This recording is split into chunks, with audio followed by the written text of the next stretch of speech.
We're diving into a deeply personal topic, the astrology of adoption, with my good friend and colleague Edie. Together, we'll explore our own experiences of being adopted, how astrology has helped us make sense of our journeys, and one of our shared astrological aspects, Neptune Square Venus. We'll discuss how this particular aspect might connect to adoption themes and healing. Whether you're adopted or just curious about how astrology can shape our stories, I hope you enjoy the episode. I'm Ellen. I'm an intuitive guide. I work in the Akashic Records and astrology, and I met Edie in our astrology certification program last year. Edie, you want to introduce yourself? Thank you, Ellen. So yeah, my name is Edie Paciso. I use she, her pronouns. I have just started a coaching business where I use astrology as a tool. My background is in nonprofit working with survivors of violence. And I was doing that work since 2010. And I'm starting on this new venture. And I've had the honor to meet Ellen, like she mentioned, in an astrology certification program last year. Yes, and Edie is an awesome coach, and I've done coaching with her as well as astro coaching, and it's all good. Like, all of it is good. So if you're looking for a coach, definitely hit up Edie. Thank you, Ellen. Yeah, and we also have just started our workshops that we're running on each of the zodiac signs. So we did Sagittarius in December, and we will be doing Capricorn in January, and that will be January 9th at, is it 1 p.m. for the first Is one? correct, 1 p.m. Okay, 1 to 2 p.m. Pacific Standard Time. And then it's the same workshop, but we're running it twice. So the second one is January 10th at 12 p.m. Pacific Standard Time. So we will link everything below of how to reach us and also how to register if you're interested in learning about the energies and archetype of Capricorn. That's what we'll be covering. Is there anything else you want to say about that, Edie? I just will share that our Sagittarius workshops were really fun. We had a great group of people who joined us. They seemed to get a lot out of it. They were listening to other people's experiences with the Sagittarius energy and linking it to some of their experiences, and it was just a very nice way to build community with like-minded folks and learn something about our charts. I love like hearing what people like their feedback and what came through for them because you just never know. Like everybody has a different experience. So everyone Mhm. was really open and I really love that.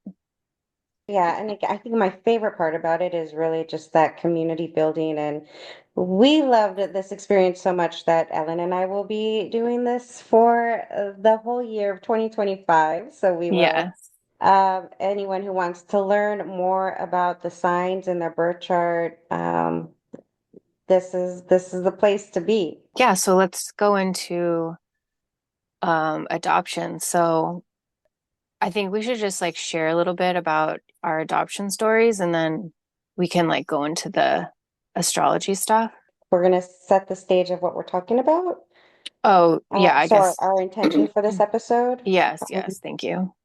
so yeah, so what I really appreciate about working with Ellen is that she's like, yeah, I want folks to know we're real people. We should put ourselves out there so people know, who we are. So we thought, yeah, let's start this and see what happens. That way, I know that I personally am not everyone's cup of tea, but now it gives people an opportunity to say, okay, well, what is she about? In case I am their cup of tea, and they want to do Hmm. astrology coaching, or if they want to get an amazing astrology reading with you, Ellen. I mean, why would you say you're starting this podcast or you want to start this podcast? I want to, yeah, just what you said, like kind of just start conversations, see what comes back, and then go from there. For this one, I just I was interested in researching about adoption aspects within astrology, like during our certification. So I kind of just took that on as my own little project that I started, but it's obviously a work in progress. And that was just something because I'm adopted that I was interested in like using astrology as a way into understanding a chart or just one aspect of a chart. So it was kind of a personal curiosity for me. And then obviously like you are also adopted, and so I just thought that that was an interesting happening that we both just happen to be adopted. And so why not have a conversation about it and see from the point of view of we who are actually adopted and see where it goes. So yeah, so like you're saying, this first podcast will be the correlations that we've seen in our chart as people with lived experience of adoption. I'm, you posed this to me if I wanted to do it, and I was like, uh, just like this. This is what's coming up. And Yeah. it's like, yes, I've always been an open book about my adoption, and I never really put the adoption and the chart together. I think more because I put a lot of the other types of childhood challenges in the chart. For some reason, it didn't dawn on me. Yeah, I could look at that aspect of adoption too. So I am going to jump into this as someone who's also learning from you and my own chart about what this all could mean. And obviously there's no like specific marker of adoption because it's just aspects and potentialities. So I just want to make that clear too, that it's not like, oh, this placement means that you're adopted because that's not true. Like that's not how it works. So yeah. Yes, I'm glad that you're framing it like that for folks who also might have the same lived experience of being adopted, and they don't have the same aspects of us that we do in our chart. And we don't have all the same aspects. I think we had five. Is that right, Ellen? I think yeah, 4 or 5. Yeah. Okay. Yeah.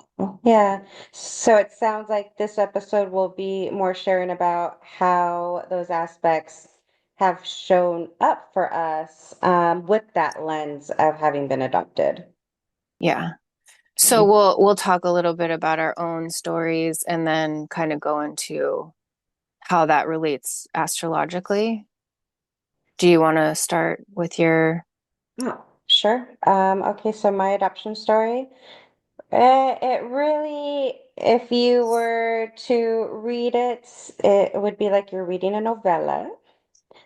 Essentially, I was adopted by a family member because because my biological mother, her partner at the time, didn't allow her to take me home from the hospital.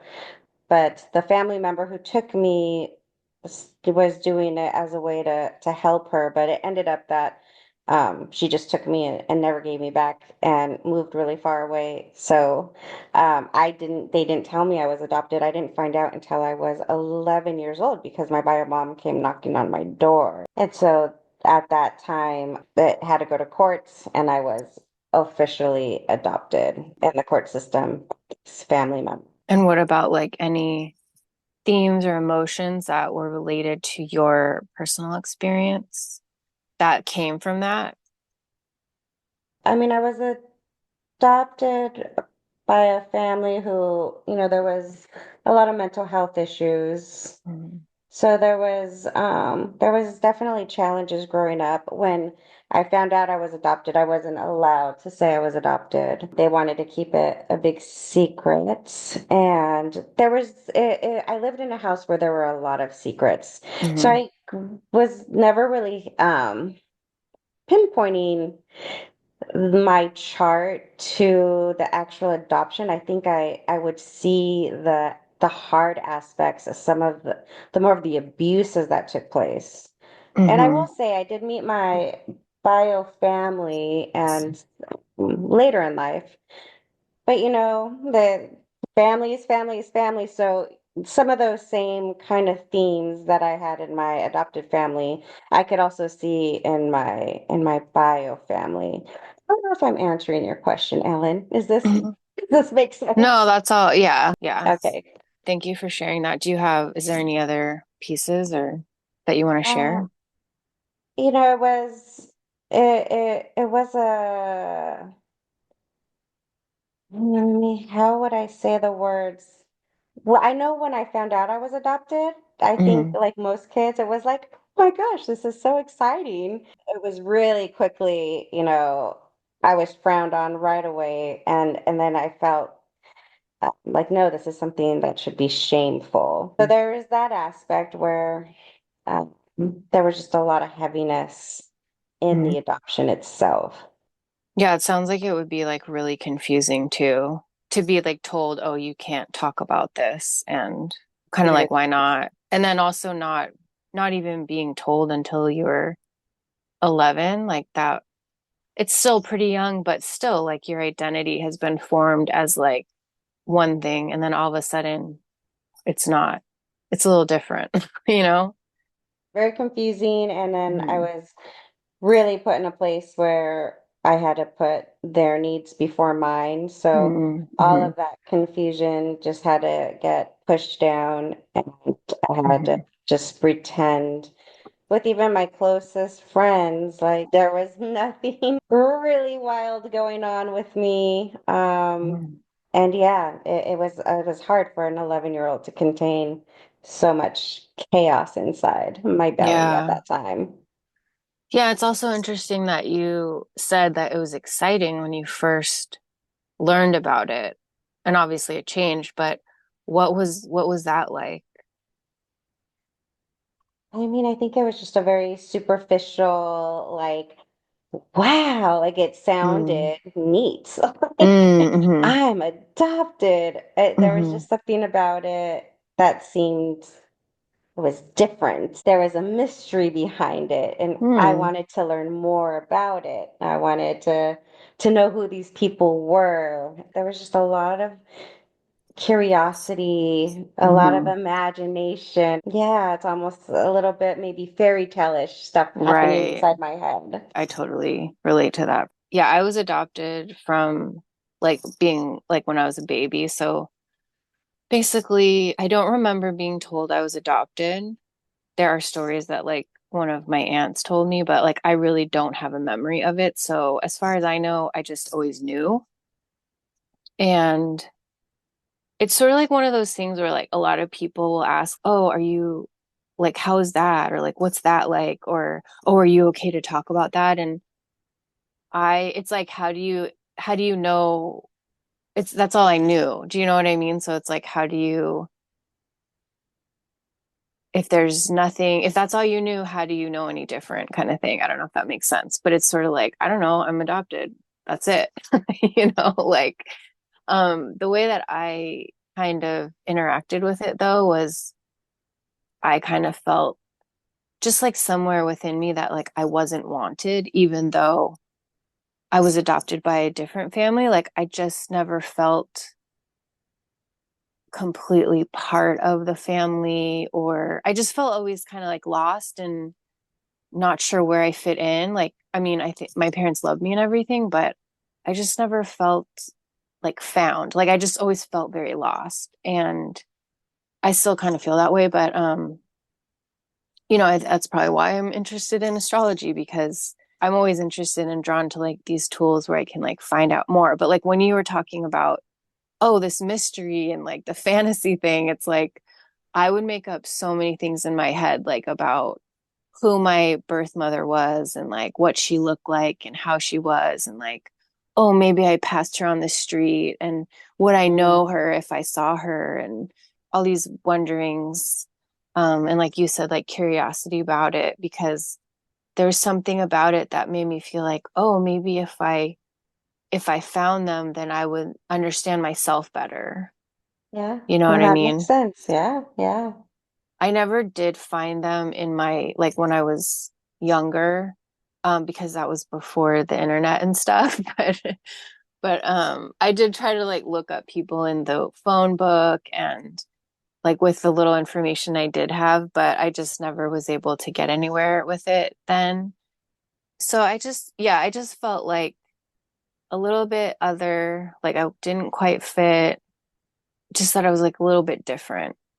And that just kind of feels like it threaded through everything. Now, was it because I was just adopted? I don't know. But that's what I attribute it kind of to, like as an identity type of thing. And then also being formed in the womb when there might be some like, what's the word? It's like maybe they wanted me, but maybe they didn't. Like, I don't know what was going on. Like, I know a little bit now because I did like connect with some of my birth family, but either way, if you are going to give up a baby for adoption, it's pretty certain that there's some conflict going on. And I feel like that does embed itself like within the cells, like as, like just growing in that environment, even though you're not born yet. Like I do believe that, like that some of those energetics or whatever you want to call it is imprinted like Mhm. on the baby, whatever the emotional atmosphere is. Yeah, yeah. I mean, I imagine if someone feels that they have to give away their baby, that there's probably a lot of cortisol happening inside Mm-hmm. that womb. And then who knows, we couldn't see what may have been some other factors happening with them. Were they safe? Was there violence happening in their lives? And all that is going to be, passed on in our cells. And I think it makes sense that then, therefore, a lot of people who've been given up for adoption will probably have these feelings like they don't belong or they didn't fit in. They're not fitting in with the current environment. I'm sure those two are probably very tightly correlated. Mm-hmm. Yeah, and like, I mean, my parents were kind of older for parents at that time. So then there's also like this age gap. So again, there's no specific aspect or placement that says you're adopted, but maybe it's just like the themes of the emotions, different types of emotions that could be attached to being adopted. And again, like everybody, people who are adopted experience it differently or react to it differently, like knowing that. So, like, some people might be fine with it and never want to know their biological family. And then other people, like, I really wanted to know, like, who are these people? Like, where did I come from? And that might Yeah. just be like a human thing. I don't know. But when you Well, don't have it, it's like yeah. hard to know. Like, you can't know unless you get that connection. Think you're 100% when you say like some people are absolutely fine with not knowing and other people just they need to know. And I don't think there's any right or wrong way. I mean, we Mm-hmm. all have our path to walk and It and it was for me in my path that I met my biological family. And it Mm-hmm. worked out for me because I wanted to know who they were. I did get a lot of answers, which I'm very satisfied with having Mm-hmm. that information. I'm Yeah. definitely better off for knowing. But yeah, mad respect to anyone who says no, thank you. Mm-hmm. That's okay too. And that would maybe also point to a healthy environment growing up where like maybe they had all their needs met and like that's awesome.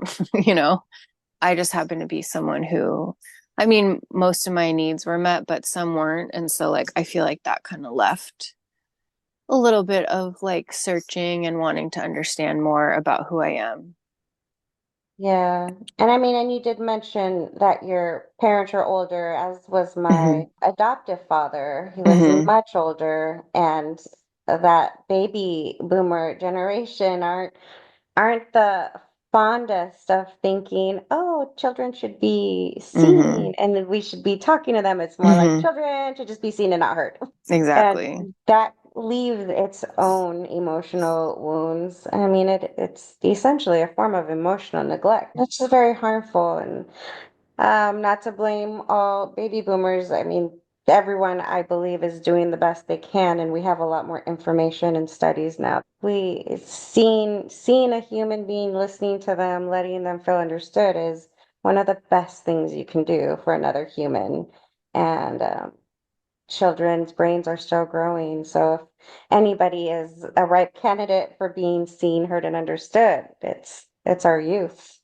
Yeah. So Yeah. I, like you, I was in an environment where, yeah, that I wasn't seen. My needs weren't important. They weren't taken seriously. And therefore I grew into an adult who just, it's like, what are needs? I just know how to make others feel good so that, the environment stays safe for me. So Yeah, like yeah. survival for sure. Exactly, survival. So, and Um, that might speak to maybe more of our Mars and Pluto square that we share in common. But I mhm. know the one that we actually wanted to talk about today was the Venus square Neptune.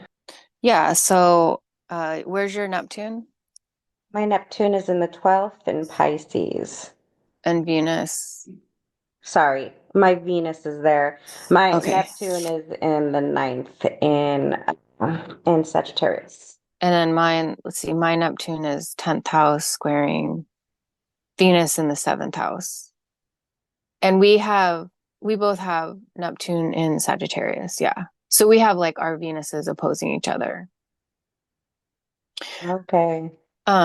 I don't know if it's exact to the degree, but yeah, so it might have a little bit of a different flavor. But I mean, the way that you could use astrology in this way is kind of, but this, like for adoption specifically, it's kind of looking into the emotional feelings or dynamics. And then for adoption, I feel like it's a lot about identity too, like who are you and how do you identify yourself? And Neptune it's like a spiritual planet, but it's also very about like confusion or fantasy, like kind of like what we were talking about. And then, Escapism. yes, escapism.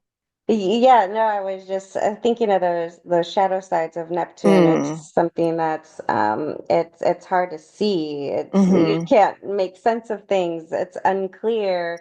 Could also be super delusional. Yeah, Neptune rules over the 12th house. The 12th house has that mental health theme. And it's a good one for me because I have both Jupiter and Venus there.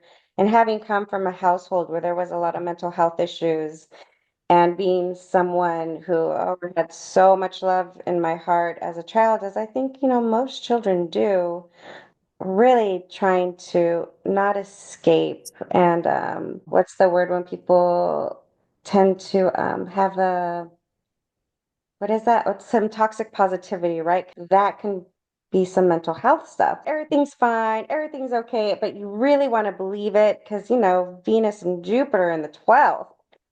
It's like let's just escape all the toxicity because we can get to that space that's very Neptunian, but something you having your Venus in Virgo, is that right? It's like hmm no, I can ground. Gonna have that groundedness to pull me back on Earth because I'm in a meat suit here on Earth. I'm sure I'm a soul and a spirit, but right now I'm in a meat suit and I'm gonna stay hmm grounded. Whereas I feel like in my younger years I could get very floaty and not have too hmm much grounding me. So yeah, thank goodness for therapy and getting grounded from other mediums, using being in nature, therapy, coaching, meditation, capoeira, moving my mm body. So hmm those all really help me ground and stay connected and not so lost in the Neptunian, what is it? Just that blissness. I know, like nebulousness, it's like all foggy and you can't see anything. And because that's how it feels to me with it, if I was gonna look at this aspect. Because my Venus is in Virgo, which is in its fall. So yours is exalted, like your Venus in Pisces is exalted. So in the fall, it doesn't have access to all the qualities it normally would be able to express, like as Venus, the sign. Like Virgo is just, it's particular and it likes details, and Venus just wants to like go with the flow and make everybody harmonious and everything. And Virgo's a little more particular. Do you know what I mean? So I feel like that added into it with a square to Neptune, it just makes it, I don't even know. Sometimes it's hard for me to describe like Neptune because it's like, I know our teacher always said that, like, it's almost like all the words like fall out of my brain whenever I try to like explain it. But it's, Mhm. the square is it's a difficult or challenging aspect that kind of is made to make you do something so that you can resolve it to a certain degree, wouldn't you say? Yeah, lots of tension Yeah. and Neptune also kind of ruling over anxiety. I feel like that tension yeah, I'm thinking of like Venus being social and relationships. I feel like that could be some social anxiety playing out. For sure. Not fun stuff. The tension building Yeah. it's not fun, very draining, and very confusing with Neptune in the hmm mix. Yeah. And also, I know that there are some connections to like using substances like in escapism. And I know for sure that I definitely had a problem with alcohol for a while. And that because Neptune in Sagittarius just wants to like go on adventures and like check out, like, let's just have some fun, right? And then Venus in Virgo is so anxious that like I feel like I probably happened that I just went to alcohol or substances to get out of myself so that I wasn't so anxious, just to kind of deal Yeah, with it. Because there was so much, yeah, just like all that lostness, confusion. And then by the time I was drinking age, I'm just like, let's just do this because this is fun. And now I feel like I don't have to worry and I don't have to think. And it was just like a really nice escape and a break from my brain, like my Virgo brain.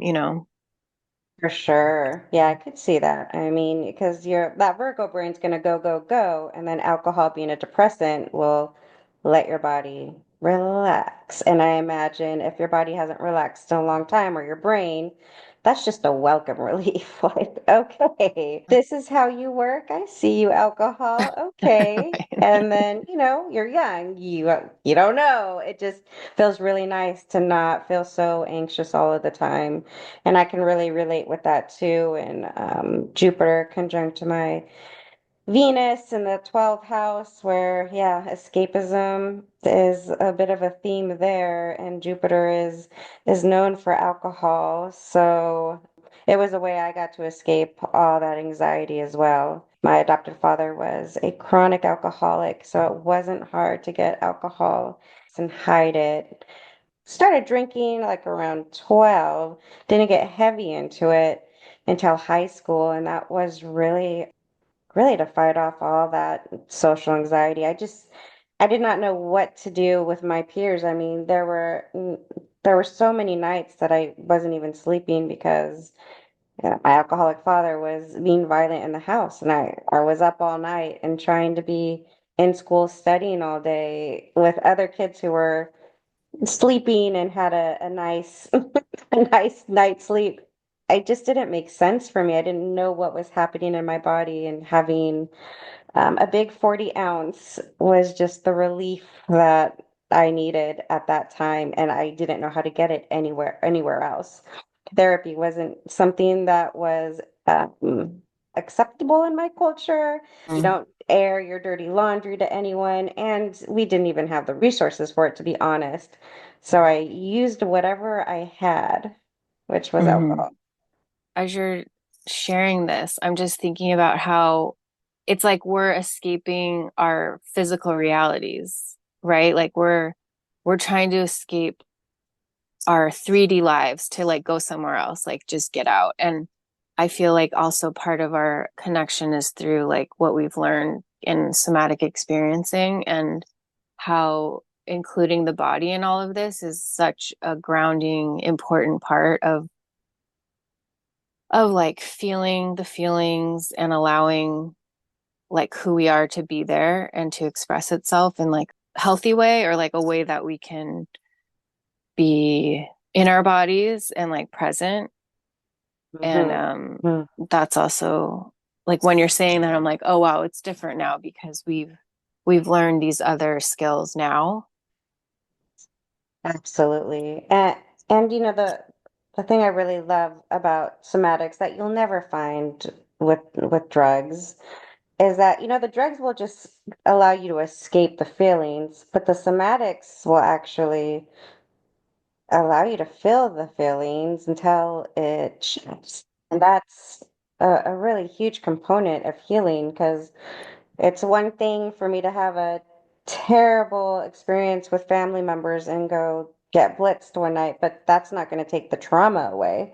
What's Hmm. going to take the trauma away is if I'm in a safe environment where I can feel some of these feelings so that they're able to move around and not get stuck on a cellular level, which is something I think both of us really benefited from having our astrology teacher, who is also a somatic practitioner. Hmm. Yeah, and she like brought that in to our certification, so that was like kind of part of everything too, which is really cool. 100%. My nervous system absolutely thanks her for all the Hmm. work we did with her since October of 2023. So yeah, it was just like cool to hear that, like, all the Neptune squares and being like, oh yeah, so Neptune's trying to get out of the body in this case, but like getting back into the body is actually kind of the antidote. Yeah, so I really love how astrology is, it sounds like it's been very supportive in both our healing, body healing, how helpful astrology has been in my healing journey.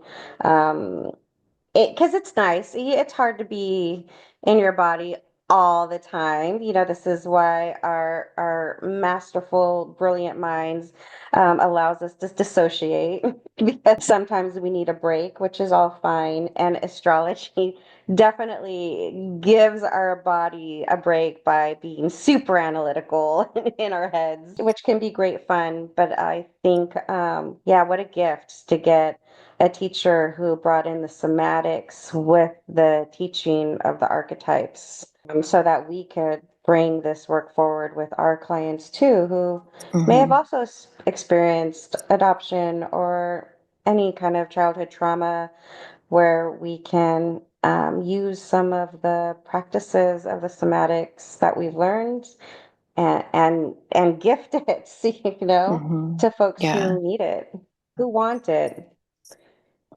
Yeah, because without that safety in the body, you can't really shift into what you want like consciously. If the trauma's stuck, you're kind of stuck too. Like you can push through it and try to keep going, but it seems like you can only get to a certain degree, and then like without having the like nervous system regulation, you can only get so far. Like I don't want to say it's not possible because maybe there are other modalities, but like from my experience, Yeah. yeah, like you kind of get trapped in those cycles, like unconsciously. It's not like you're trying to do it, but it's just the body is constantly trying to protect itself and like keep you alive. And that's kind of what's going on in a nutshell. Yeah. And then learning the archetypes of the planets and seeing how they could really serve us or they could really be a disservice depending on how we choose to embody them. And I think that's a one thing about learning astrology that's so helpful is that once you understand the archetypes, the Hmm. energies, then you really get to like say, okay, I'm going to actually pause on this because do I want to be super Plutonian right now? Hmm. Fight or flight and super activated, or do I want to step into my power means I need to take some time and kind of do some breathing and ground because that's when I'm really in my power. And that's such a more useful way to use the archetype of Pluto. Mm-hmm. Yeah, and same with like even the placements I have, like that I have resistance to, like I was speaking about my Venus in Virgo, and it's like there are positive aspects to that too. Like it doesn't have to be seen as like a bad thing. It's just kind Totally. of a filter of like how things might come through, like energetically, if that makes sense. But it's not the only placement I have. So there are other things that might mitigate it. But then also, it doesn't have to be all bad. And that's something that I'm working on still. Like I had that with Saturn too, because like Saturn's just a difficult planet or challenging planet can be. And I'm learning that it doesn't have to be a difficult planet. It can have challenging aspects to it, but it can also have really like important supportive aspects to it as well, more in the way that it manifests. Yeah, I think it's really important what you're naming. And just so our audience members know, like, we don't want to ever like pathologize any planet or sign. And I know that that's done all the time in astrology. And it's just like what you said. I mean, there's sometimes it makes sense to embody certain, of the characteristics. We live in a culture where it's like, for whatever reason, it's not okay for women to get angry. Every woman and every human has Mars in their chart, and getting angry is actually a really healthy response to some situations. I think we want to be able to really tap into when it's useful for us to Yeah. embody that archetype. And yeah, there's probably 1,000 reasons why Venus and Virgo are benefit each other so much. But all we're going to hear is like, oh, it's in its, what did you call it? In its Fall. detriment, it's in its fall. Mm-hmm. So then all we just kind of place it already in a stereotype of our brain, like Right. bad. So my Venus is exalted, but at the same time, I feel like Venus in the 12th with Jupiter right on top of it made it really hard for me to have healthy boundaries. Mm-hmm. So, even when planets are exalted, I mean, how am I embodying the energy? And once Mm-hmm. I understand the energy, how am I going to choose to embody it? I mean, I think those are more important questions than Yeah. where our placements are. And like also what we learned through the somatic experiencing is that like emotions kind of are just signposts for where your boundaries are to a certain degree. If anger is coming up, it's like really important information for you of like some kind of boundary's been violated. And that could be with Mhm. like different emotions, but you get to choose, are you going to express that anger in like a healthy way or a destructive way? What are you going to do with that? Are you just going to feel it and like allow it to pass through your body and like see what it has like in other information it might have for you? Or are you going to suppress it and like force it back down? That's also another part of, when we do have those strong emotions, like they're there. Like you can't just push them down. Like they're there for a reason. They're like they're communicating something to you. Right. Right. And you can push them down. They're gonna come back up when you least expect. That's probably not the way we want to walk through our life with just like Mm-hmm. these high volatile reactions when there's an easier way. Right. Say that, working through challenging energy is easy, but it definitely gets harder the more and more and more we suppress it. So yeah, I mean, I know I mentioned, therapy being a great thing earlier, but what else would you suggest for people who really struggle with expressing more of the volatile or dysfunctional pieces of the archetypes? Yeah, I mean, when you said that, I was like, oh, breathing. But I mean, everybody's different. I think it really depends on your placements too. Like if you're looking at through an astrological lens, but I know like some people get like freaked out meditating. You know what I mean? So meditation isn't for everyone. Like some people need to exercise and like that helps Hmm. reroute that anger, like the excess energy.